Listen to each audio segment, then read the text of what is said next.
welcome back to Monday Marx Madness. And today's featured train is the 333.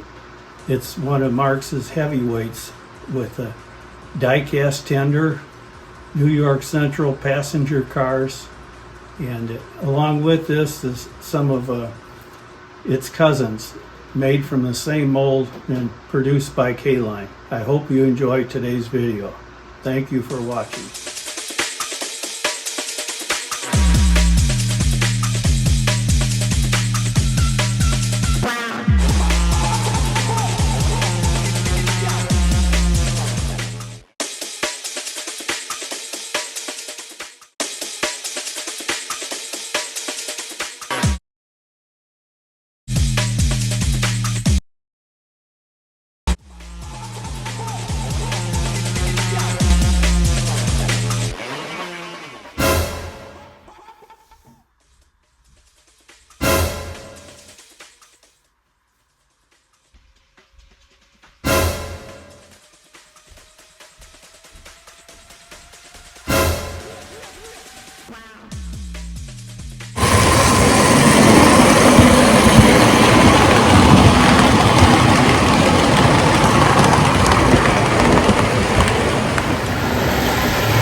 If you like these videos, please subscribe and share. Thank you.